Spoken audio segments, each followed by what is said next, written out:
दोस्तों, मैं हूं प्रमोद आर्यन। आप देख रहे हैं पब्लिक लाइव न्यूज़। आज हम बरेली के फतेहगंज में मौजूद हैं और यहाँ पर समाजवादी पार्टी के जैसे कहते नहीं लोग बीजेपी के अंधभक्त हैं, वैसे ही समाजवादी पार्टी के अंधभक्त हैं। हम उनसे बात करेंगे कि आज का रुझान किसकी तरफ है, क्योंकि आज चुनाव है बरेली जनपद में। तो चुनाव का क्या है क्या नहीं है, आज बात करें। क्या नाम है आपका? राकेश यादव जी, राकेश यादव।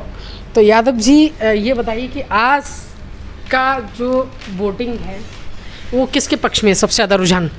प्रवीण सिंह आयरन के पक्ष में। तो आप यादव हैं इसलिए तो नहीं कहीं प्रवीण? इसलिए नहीं है, सारे लोग लोकतंत्र के साथ खड़े हुए हैं और सभी लोगों ने वोटिंग अपने मत के साथ दी है, जिसको जैसा लगा है। और बहुत सारे कार्यकर्ता उनके साथ जुड़े हुए हैं बहुत पहले से। तो आप पहले से ही बहुत पहले से जुड़े हुए समाजवादी पार्टी के साथ? पहले से भी जुड़े हुए हैं और आज नए कार्यकर्ता भी हैं बहुत सारे लोग। बहुत सारे लोग कौन कौन, जरा एक दो नाम बताएंगे? नाम तो हैं, सारे लोगों के नाम हैं। नहीं, आपने कहा आप समाजवादी पार्टी के बहुत पुराने कार्यकर्ता हैं, तो समाजवादी पार्टी में जो नए कार्यकर्ता जुड़े हैं तो उनके एक दो लोगों के थोड़ा नाम बता दीजिए। नहीं, क्षत्रिय बिरादरी के बहुत सारे लोग हैं, मौर्य समाज के लोग हैं जी, और राजपूत हैं जी, सागर समाज के भी लोग हैं जी, और समाजवादी पार्टी के जो लोग हैं वो मेहनती कार्यकर्ताएं हैं। और लोगों ने, बहुत सारे लोगों ने वोटिंग करी है, तो वो अपने हिसाब से करिए, अपने कैरियर को देख के। तो आप कैरियर, किसका कैरियर? नौजवान का। तो नौजवान का कैरियर पहले नहीं था? नहीं, पहले था जी भाई। पेपर लीक है और बेरोजगार है लोग। चलो ठीक है, पेपर लीक है, समाजवादी पार्टी में पेपर लीक होता था तो किसी को पता भी नहीं लगता था पेपर लीक हुआ है, तो ये कहीं ना कहीं गलत होता था। और भारतीय जनता पार्टी में पेपर लीक हुआ, ठीक है, पेपर लीक हुआ तो वो लोग जेल भी चले गए, तो उससे और इससे क्या मतलब है? नहीं, आदमी बेरोजगार बहुत है। क्यों, रोजगार नहीं है? नहीं, रोजगार कहाँ है? अगर रोजगार होता तो जनता में इतना आक्रोश कहाँ से है? कहाँ से आक्रोश है? बहुत सारी जगह आक्रोश है। अभी आपने देखा होगा बरेली जनपद में जब माननीय प्रधानमंत्री जो आए हुए थे तो आपने उनका भव्य रोड शो देखा। लाखों लोगों की भीड़ थी, लाखों लोगों की, रोड पे निकलने की बिल्कुल जगह नहीं थी। उसके बाद में अमित शाह जी का आगमन हुआ था, उसके बाद में बहुत सारे जो डिप्टी सीएम हैं, मुख्यमंत्री जी हैं, इन लोगों का आगमन हुआ, तो आपने देखा कैसे चकाचौंध लोग थे, भीड़ थी, आपने देखा होगा। देखा, माननीय अखिलेश यादव जी आए तभी भीड़ थी। तो वो वीडियो है मेरे पास, वो इतनी भीड़ नहीं थी, मैंने देखा था। भीड़ तो मैं खुद कवरेज के लिए गया था उस पीरियड में। मानिए, अब सारे लोग हैं उनकी जो सत्ता में बैठे हुए हैं, तो उनके पास कोई ज़्यादा लोग आए हुए हैं। नहीं, सत्ता से और जो सत्ता में नहीं बैठे उससे फ़र्क नहीं पड़ता है। आपने कहा कि समाजवादी पार्टी के साथ सभी लोग हैं, सभी समुदाय के, सभी जाति के। आपने कुशवाहा, मौर्य, आपने सागर समाज के बहुत सारे लोग गिना दिए, तो वो लोग कहाँ थे अखिलेश यादव की उसमें मंच पे? नहीं, जो राहुल गांधी की जो कांग्रेस का वोट है, बहुजन का वोट है, जो समाजवादी का वोट है, बहुजन का वोट है तो बहुजन समाजवादी पार्टी में चला जाएगा, तो वो आपको कहाँ से मिल जाएगा? नहीं, एक तरफा। और कांग्रेस का वोट इतना कहाँ आया?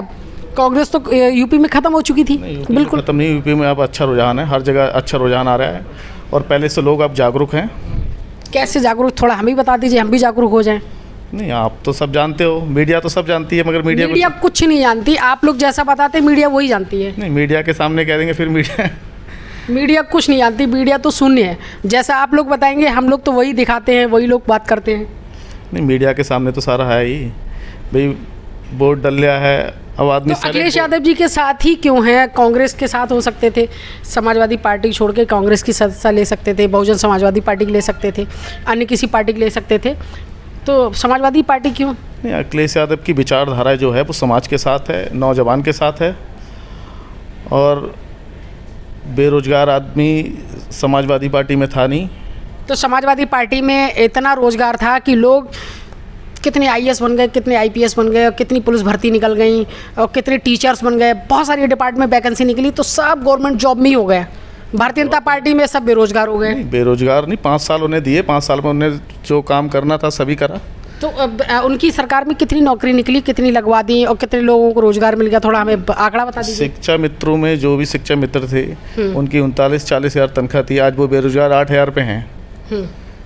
अग्निवीर है, बहुत सारी योजनाएं हैं। तो अग्निवीर किसने दी है? भाई मोदी जी ने दी है। हाँ, भाई तो मोदी जी जॉब तो निकाली ना हाँ, सरकारी। 4 साल में क्या करेगा आदमी? 4 साल में कुछ कर सकता है? तो तुम क्या सोच रहे हो कि सबको 60 साल का नौकरी 60 कर साल दे? नहीं, 20 साल, 10 साल, मतलब और लोगों को मौका ना मिले? नहीं, मौका 4 साल में थोड़ी मिलेगा। 4 साल में क्या करेगा आदमी? तो आप बता दीजिए कितने साल का मौका मिलना चाहिए? आप थोड़ा अपना आप आंकड़ा बता दीजिए। कम से कम 15 साल। 15 साल? 15 साल में ठीक है। 15 साल। तो आपको लगता है कि अगर आप अखिलेश यादव मिलजुल के इंडिया गठबंधन सरकार बनाता है तो आप 15 साल की जो नौकरी कर देंगे अखिलेश बिल्कुल यादव? जी, बिल्कुल। तो 60 साल खत्म हो जाएगा। 62 साल जो मुलायम सिंह ने 2 साल बढ़ाए थे, 60 साल के बाद 2 साल और बढ़ा दिए थे टीचरों के लिए। और नहीं, आर्मी में 60 साल कहाँ है? नहीं, आर्मी की बात नहीं कर और डिपार्ट की बात कर रहा हूँ। टीचरों की मैंने बात की है। नहीं, टीचरों की है, टीचरों की भी 20 साल करना चाहिए। 20 साल करना चाहिए और लोगों को मतलब आगे मौका नहीं मिलना चाहिए। नहीं, मौका मिलना चाहिए भाई। 4 साल, 5 साल, 10 साल के बाद भी 5 साल के बाद नहीं करेगा। 4 साल करने के बाद फिर और 4 और लोगों को मौका मिलेगा तो वो और लोगों को 4 साल बाद मौका मिलेगा तो सब तो गवर्नमेंट एम्प्लॉइज होंगे ना। नहीं, एम्प्लॉय होंगे, बेरोजगार तो हैं। बेरोजगार कहाँ से रहेंगे भाई? बेरोजगार अगर 5-4 साल में बेरोजगार वो घर आके बैठेगा। तो उसके बाद में आर्मी की जॉब करने में बहुत सारी वैकेंसी होती है जिसमें आप फॉर्म अप्लाई कर सकते हैं, पढ़ाई स्टडी कर सकते हैं, आगे सब कुछ कर क्या कर सकता है? 4 साल के बाद वो फिर दिमाग से 4 साल देश की रक्षा तो कर सकते हैं। 4 साल का मौका, 4 दिन का भी मौका मिलता है अगर किसी को देश की रक्षा करने का तो बड़े सौभाग्य की बात होती है। तो 4 साल दिया है। नहीं, 4 साल में जब आदमी पढ़ रहा है 4 साल की नौकरी में क्या करेगा आके? नहीं, मैं नौकरी की बात नहीं कर रहा हूँ, देश के लिए समर्पित होने की बात कर रहा हूँ, देश की रक्षा करने का सौभाग्य प्राप्त। युवा खुश नहीं है इससे। तो युवा खुश नहीं है तो फिर मोदी जी क्यों? नहीं, कहाँ मोदी जी? हर आप जगह बताओ, मोदी जी। कहीं मोदी जी नहीं है। आप देख लीजिए सब मोदी जी कहाँ हैं बताओ भाई? वो उनके जब उनके सत्ता में बैठे हुए हैं, इधर उधर से लोग आ जाते हैं। खुश नहीं है तो फिर मोदी जी क्यों? नहीं, कहाँ मोदी जी? हर आप जगह बताओ, मोदी जी। कहीं मोदी जी नहीं है। आप देख लीजिए सब मोदी जी कहाँ हैं बताओ भाई? वो उनके जब उनके सत्ता में बैठे हुए हैं, इधर उधर से लोग आ जाते हैं। तो मोदी जी के अच्छे कामों के बारे में बिल्कुल आप बताना नहीं चाहते, सिर्फ आपने बता दिया कि सिर्फ युवा बेरोजगार है, उसके अलावा आपने कोई भी बात नहीं की। युवा बेरोजगार है ये तो सबको ही पता है भाई, मीडिया को भी पता है इस बात। आपने कहा, मैंने नहीं कहा कि बेरोजगार है। आप कह रहे हैं कि युवा बेरोजगार है, बाकी कोई किसी मतलब की बात नहीं की, मंदिर की बात नहीं की, आपने धारा 370 की बात नहीं की, और जो कोई भी बात हो वो जितनी खूबियां हैं वो आपने एक भी नहीं गिनाई। नहीं, खूबियाँ कौन सी हैं आप बताओ? आप बताइए, भ्रष्टाचार कहाँ है? भ्रष्टाचार कहाँ नहीं है बताओ? कहाँ कहाँ भ्रष्टाचार? सब भ्रष्टाचार है? कौन सी एक जगह भ्रष्टाचार बता दीजिए। नहीं, सारी जगह है, बताने से क्या आप समझ सकते हो कहाँ पे नहीं है? नहीं, मैं तो देख रहा हूँ भ्रष्टाचार तो खत्म हो जाएगा। जितने गुंडा माफिया थे सबका एनकाउंटर हो रहा है, बुलडोजर चल रहा है। अगर 3 से 4 से मुकदमे हो रहे हैं गैंगस्टर के, उनके घर बुलडोजर चल रहा है। बुलडोजर से हल है किसी का? क्यों गलत काम करना छोड़ देंगे? सबको डर बैठ गया है कि अगर हम कुछ भी गलत काम करेंगे हमारे घर बुलडोजर चल जाएगा, हम घर से बेघर हो जाएंगे। तो आदमी डर की वजह से गलत काम नहीं कर रहा ना, ये तो अच्छी चीज़ है। बुलडोजर से तो किसी का हल ही नहीं है। बिल्कुल हल है। कहाँ पे हल है बताओ? तो आप क्या सोच रहे हो कि बुलडोजर ना चले? नहीं चले, माफिया को घर में कानून किस लिए है? बैठाए कानून किस लिए? कोर्ट कचहरी किस लिए है? तो सरकार कुछ ना करे? नहीं, सरकार करे अपना काम, सरकार करे, सरकार को कौन मना कर रहा है? तो सरकार अपना ही तो काम कर रही है भाई, बुलडोजर से तो किसी का हल नहीं है ना। कुछ युवा ये कह रहे हैं कि मंदिर बनने से जो मंदिर में हम चंदा या सहयोग नहीं कर पाए, हम अपना वोट दे के सहयोग करेंगे भारतीय जनता पार्टी को इस बार।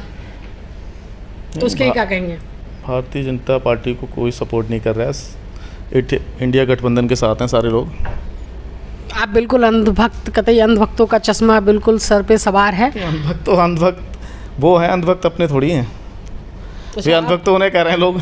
नहीं, आप समाजवादी पार्टी में भी अंधभक्त हो गए ना, इसलिए मैं कह रहा हूं कि आप हम समाजवादी अच्छे लोगों के साथ हैं, अच्छा जो काम करेगा उसके साथ हैं। मोदी मतलब योगी जी अच्छे आदमी नहीं है? हमने 2 बार मोदी जी को वोट दिया है, एक बार योगी जी को वोट दिया है। जो अच्छा काम करेगा हम उसके साथ हैं।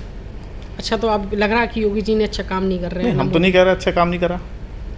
अभी आपने कहा ना, नहीं, योगी जी ने अगर काम करा है, हमने मोदी जी को वोट दिया, एक बार हमने योगी जी को वोट दिया, जो अच्छा काम करेगा हम वोट उसके देंगे। साथ हैं। तो उन्होंने हमें ये अच्छा लगता काम है किया कि इंडिया तो इसलिए वोट गठबंधन दिया। अच्छा काम कर रहा है, हम उसके साथ हैं। तो आपको लगता है इस बार बरेली में प्रवीण सिंह गैरन? बिल्कुल। अब हमारे साथ राकेश यादव मौजूद थे और हमसे काफ़ी वार्तालाप किए, तो इन्होंने बताया कि इस बार इंडिया गठबंधन अपनी सरकार बनाएगी और बरेली से प्रवीण सिंह गैरन पूर्ण बहुमत से जीतेंगे। आप देख रहे थे प्रमोद आर्यन के साथ पब्लिक लाइव न्यूज़। जय हिंद, जय भारत।